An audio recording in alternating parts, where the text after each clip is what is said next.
If you were paying any attention yesterday to all of the weird COVID test rumors and happenings, you may have been in a little bit of a panic. I am here to sort everything out for you, and it's also Crossover Thursday, so we are going to flip over and start talking about Packers Week.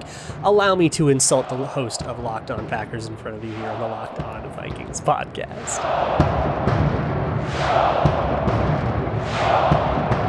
Ooh-wee! You are Locked On Vikings, your daily Minnesota Vikings podcast, part of the Locked On Podcast Network, your team every day. What's going on, everybody? Welcome to the Locked On Vikings podcast, part of the Locked On Podcast Network, your team every day.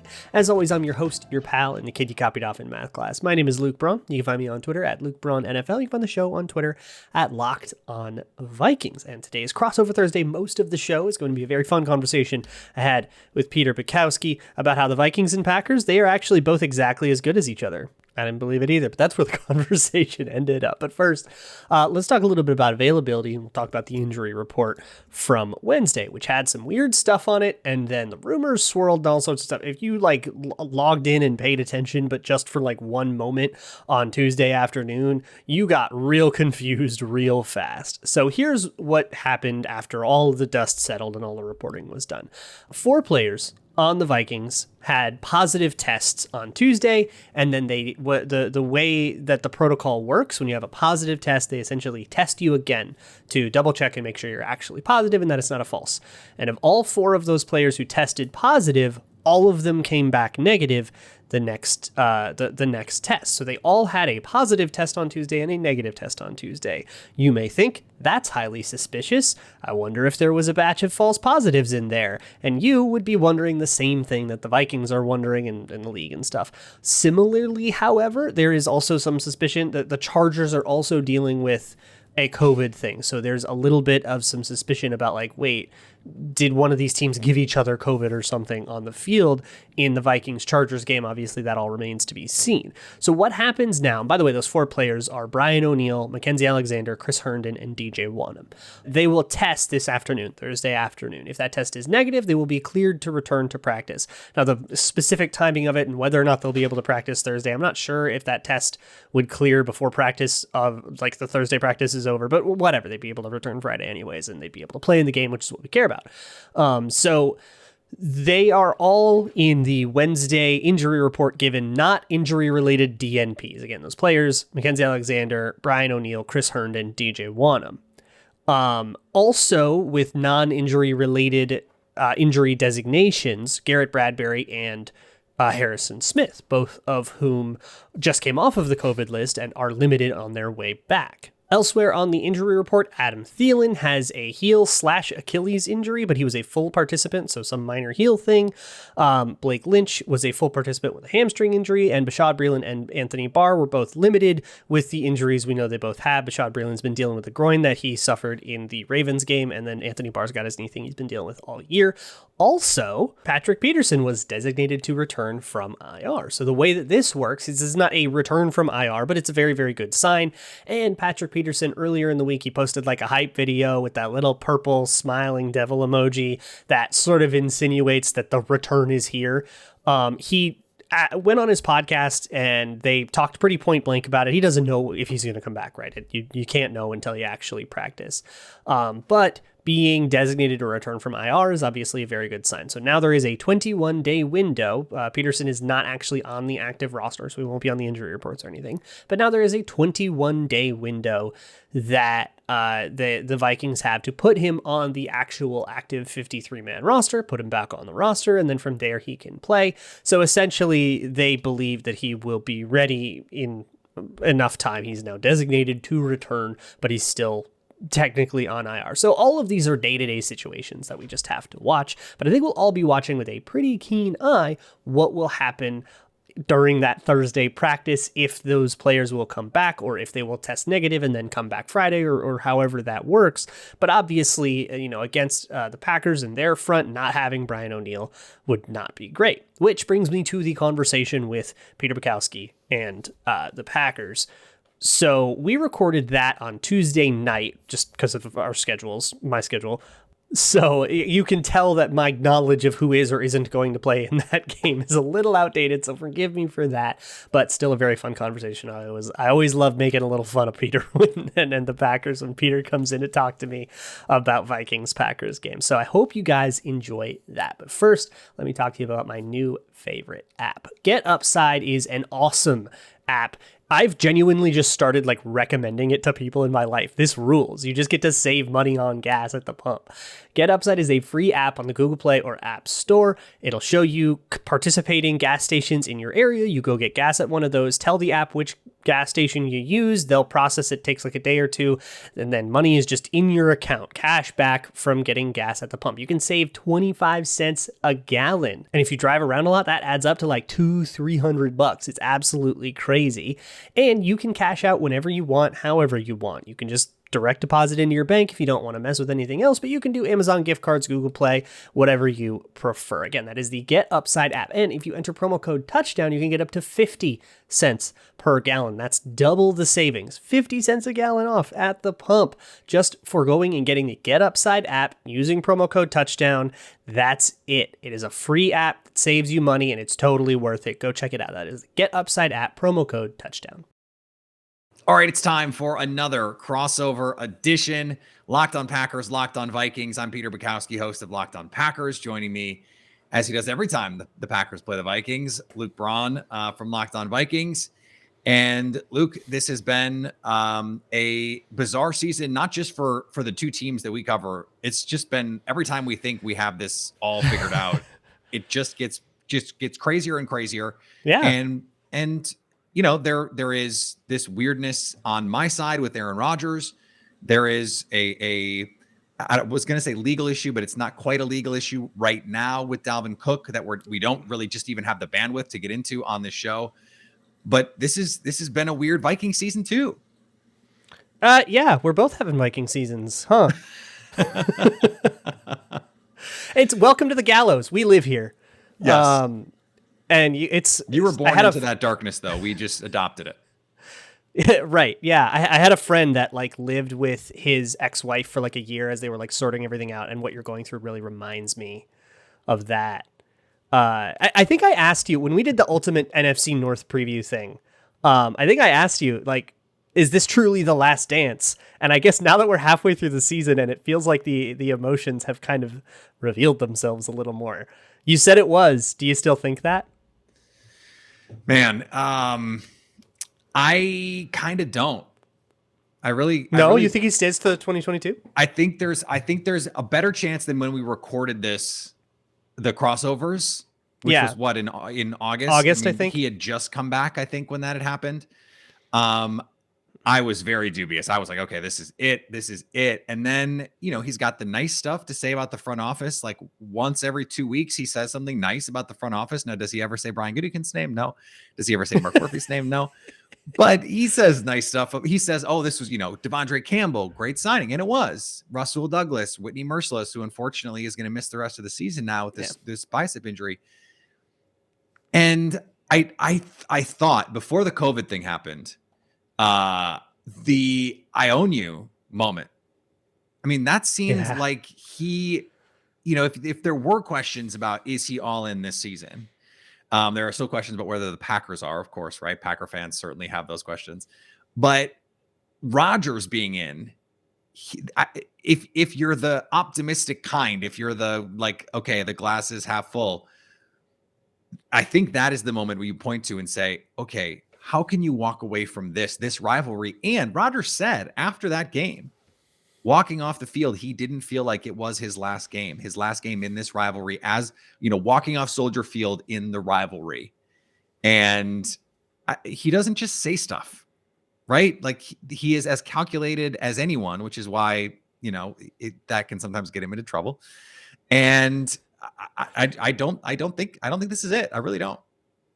Man, it'll be a really interesting offseason to watch, right? Because there's going to be suitors, there's going to be teams like throwing draft picks at the Packers and stuff, and we're going to see like, the mood kind of changes as things wear on. Well, you have other quarterbacks who are going to be available too, right? Russell Wilson is looking more and more by the week like this is headed for divorce. Jimmy Garoppolo almost certainly going to be on the mood. I mean, Deshaun Watson, we don't really know what's going on there, Who knows what's going on there? Yeah. But he could be theoretically on the market. And, like the Browns, is Baker Mayfield going to be the quarterback there moving forward? What's the situation there? So we could have unprecedented quarterback movement. Derek Carr, if Russell Wilson wants to be a Raider, like Derek Carr could be available. It really could be one of the most wild QB off seasons that we have ever seen. We had a crazy one last year too. I mean, you had the Stafford trade and all sorts of movement. Yeah, historic big game winner Matthew Stafford going to the Rams. True. Like, what is the Kirk Cousins situation? I mean, it seems like he's played pretty well this year. Depends on what week you ask me. Look, I think this has been a fairly good year. I don't think anything has topped what he did in 2019. I think 2019 was his best year by a long shot. He was phenomenal. But in this year, it's probably been more good than bad, but there's been some bad. There's been some of that same kind of paint by numbers problem.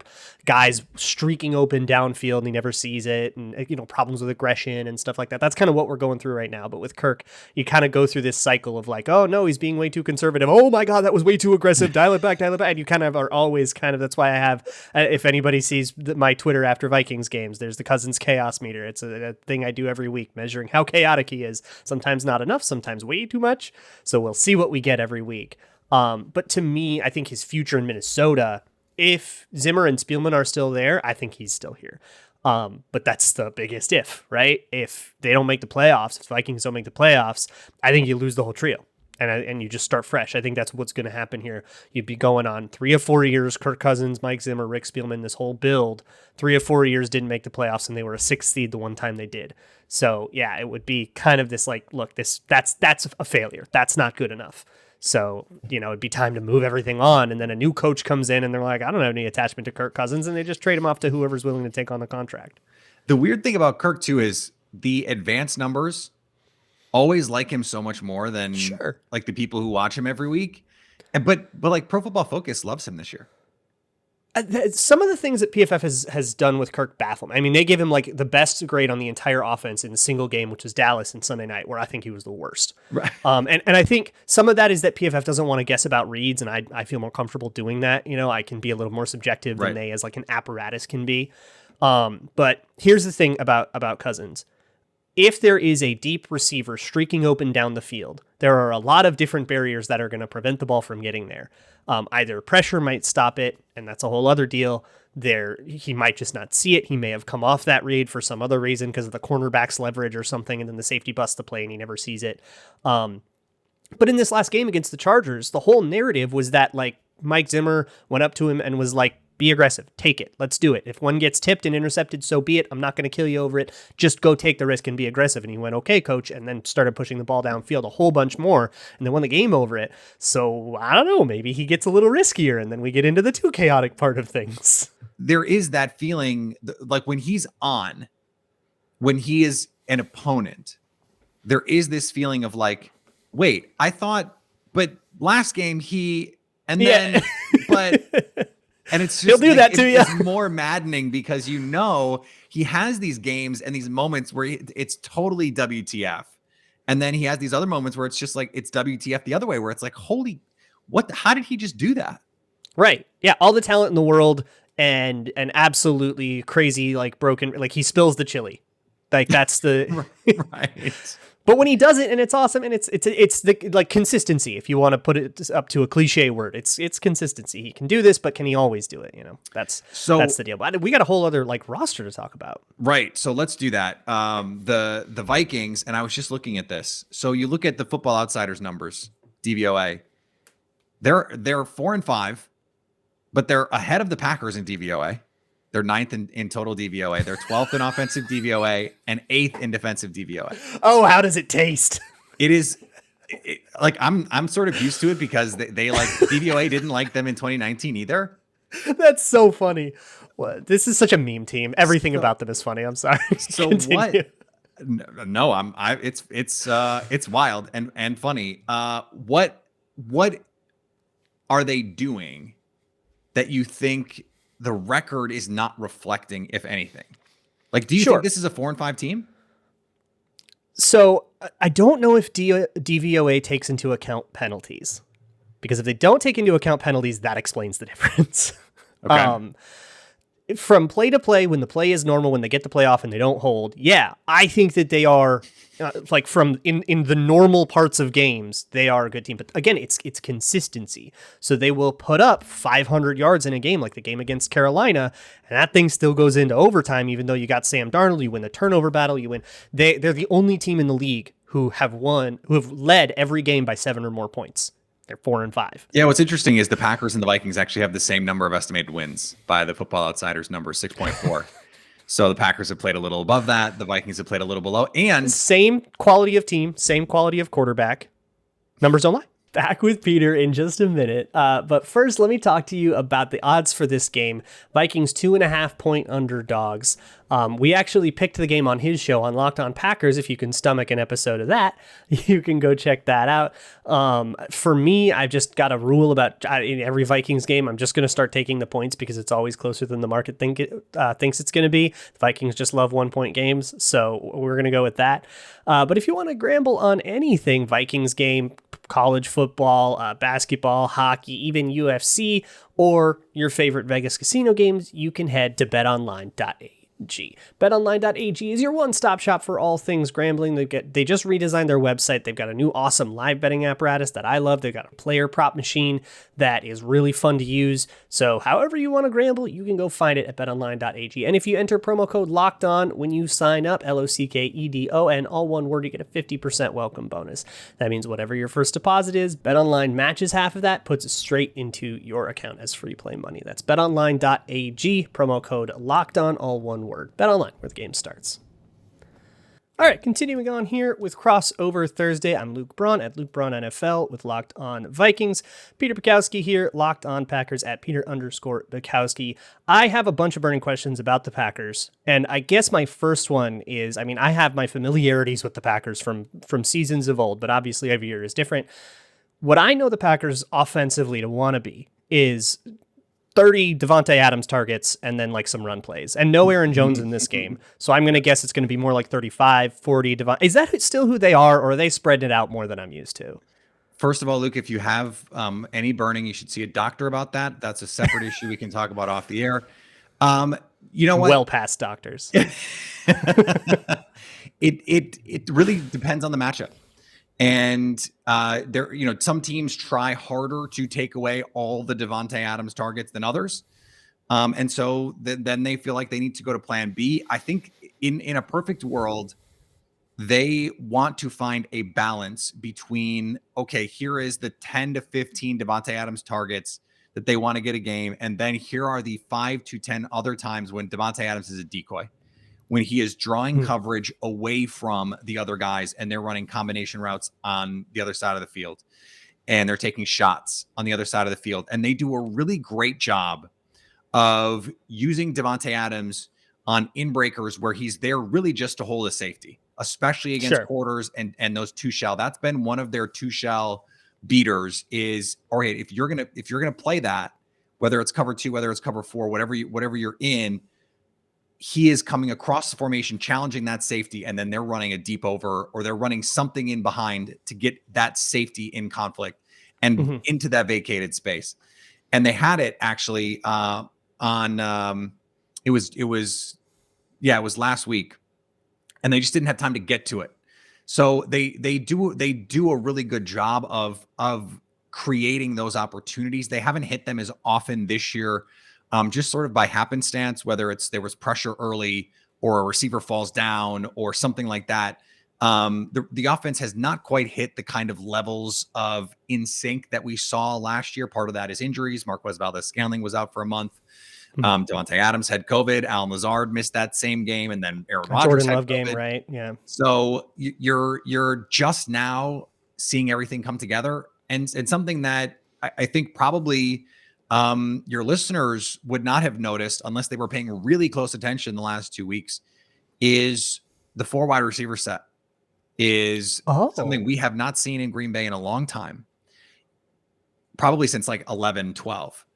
And they went to it the last 2 weeks, 26% of snaps are in 10 personnel, where they're going with Oh. Adams, Cobb, MVS, and Lazard plus a running back. And they're doing some where they're playing an empty. They're doing some where they're playing in shotgun. And they're using Randall Cobb in a sort of makeshift running back role where he's playing in the backfield and then motioning out, or he's motioning across the formation into the backfield and then in swing motion, and they've got an RPO that they run off that. So they're doing some really interesting things to combat teams who want to play that two shell. If you're going to play that too high coverage and the Packers go 4 receivers, if you're in dime, now you're really small. And with AJ Dillon in the backfield, if you've got 5 guys in the box, well, now here's 250 pounds of AJ Dillon. Let me introduce you to AJ Dillon. And if you're going to bring the safety down, now you're in single high coverage against Aaron Rodgers and Devontae Adams, and this is what they do. So I think this is one of their too high counters.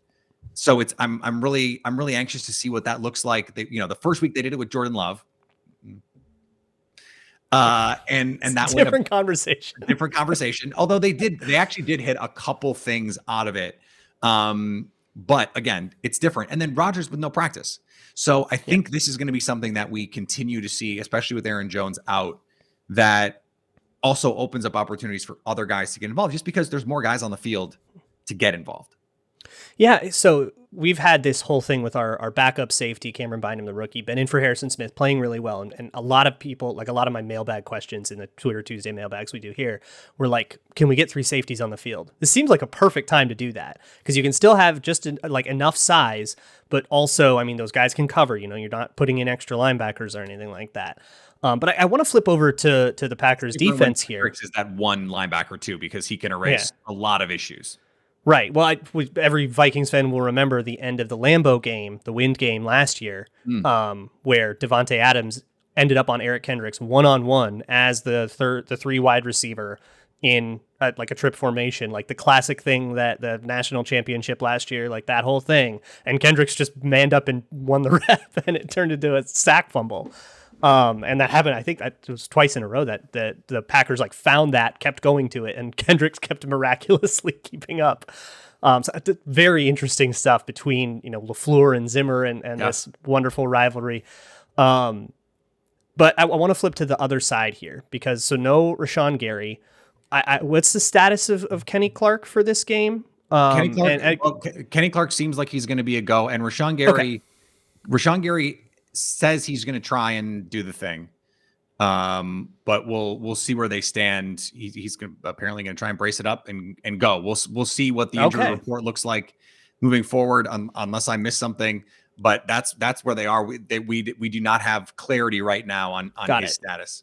And full disclosure, we're recording this Tuesday night, so we haven't seen a single injury report as of this particular conversation. So with maybe more of a full strength front than what I understand. Here's my question for everybody I do these crossovers with. You're in the Vikings room. What are you suggesting to attack the Packers? What's the thing the Packers don't want to see? Like how would you go attack them? Stay committed to the run game. Okay. And you have to punish them for playing light boxes. They played a light box against the Seahawks on 97% of snaps. And then the Seahawks of all teams didn't run. That's insane. It's wild. I don't know what to tell you, but the way that you beat this Packers team is the same way that the Vikings beat them last year. It is let Dalvin cook. And Kirk Cousins, I think, completed 12 passes in that game or something crazy, and none of them more than 10 yards. No wind this time. It's indoors. No tornadoes. Well, what's so wild is Mike Pettin decided in a game where the wind is blowing a million miles an hour, they're going to play everyone back and let Kirk Cousins complete these short passes. And it's just this defense does not do that. They're so much more prepared week to week. And I'm sort of amazed at the defensive turnaround on this team because their coverage ability, their pass rush is just so much more consistent down to down week to week than it was last year. But the run defense is still a problem because they still want to play these light boxes. They found a little bit of something. Kenny Clark and the rookie TJ Slayton, who is a big effing dude in the middle. And they're doing a lot of the kinds of things that you're seeing college teams do. Let's put 3 big bodies, basically 3 defensive tackles out there, and play these like modified bear fronts. Tighten it up. Yep. And then you're still getting your pass rushers on the field on the edge, but then you get to play small behind. And that has been working so far for this team. And part of it is because Devondre Campbell has been, he's been Kendricks-esque in his ability to get sideline to sideline to affect the run game, to affect the passing game. He's been as good a linebacker as the Packers have had since, a 10-game stretch of Desmond Bishop in 2010. Oh my God. Seriously, that's it. That's the list, Luke. So as usual, tomorrow we're going to circle back to a lot of the stuff Peter talked about and a lot of the stuff that I know the Packers like to do, a lot of their RPOs. We're going to talk about defending Aaron Rodgers and all the things we need to talk about for this. It's Packer week, baby. This should be the most exciting week, whether the Vikings are 2-14 or 14-2, right? We always want to beat the Packers. So we will go and dive in real deep to that. In the meantime, check out the Locked On Bets podcast. Locked On Bets podcast is a great place to get your gambles straight. Your boy Q and handicapping expert Lee Sterling are on an absolute heater right now. Go check them out. I will see you all tomorrow, and as always, Skol.